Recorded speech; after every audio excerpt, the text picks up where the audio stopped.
Hello again. I'm William. I'd like to outdoors, and I'd like to today thank you for joining me for another episode of Wednesday Word. I would say, don't be bitter. Yeah, and that's today's word, bitterness.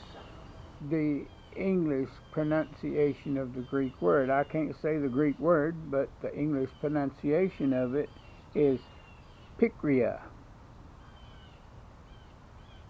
right over there. Yeah. I'd like to go to a verse. Let's take a look at Hebrews chapter 12, verse number 15. Look after each other so that none of you fails to receive the grace of God. Watch out that no poisonous root of bitterness grows up to trouble you, corrupting many. A poisonous root of bitterness. And you know what? I found out that Greek word is derived from a word that means just that, poisonous. Yeah. And in the Strong's Concordance, where I found that word, it's used in Hebrews 12:15 metaphorically of a root of bitterness producing bitter fruit.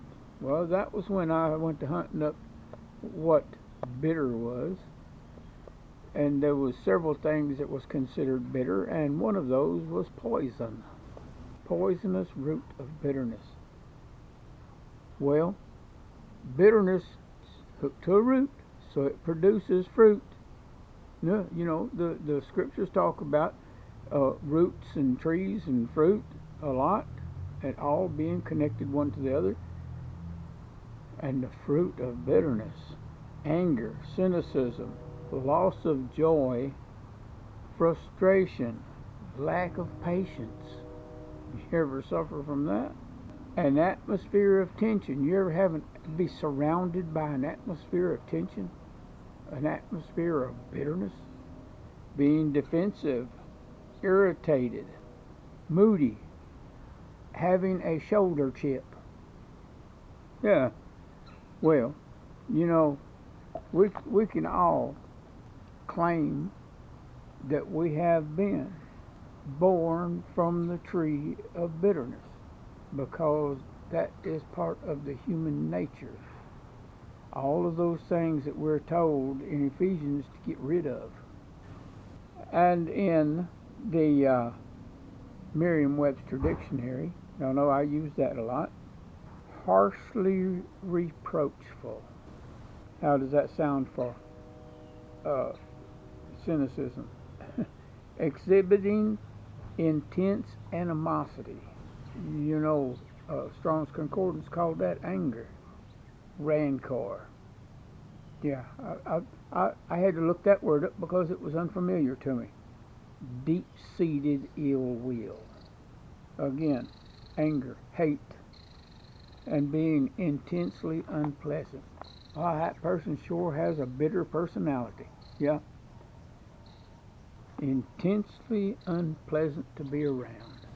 So don't be. You know, the Apostle Paul said over there in Ephesians chapter 4, let's just say, starting at verse 31. We used this in here a while back. Get rid of all bitterness, rage, anger, harsh words, and slander, as well as all types of evil behavior. So he said, get rid of it. And the scriptures would not say it if it was not possible through the power of the Holy Spirit. You know, humanly impossible. Yeah, I'll agree with you on that one. But spiritually, no, because I can do all things through Christ who gives me strength. So don't say that you can't help but be bitter, have a bitter personality. Yes, you can. You can help it. Get rid of it, Paul said. And while you're getting rid of all of that, mark it on the calendar to join me for the next Wednesday Word. May the Lord bless and keep you.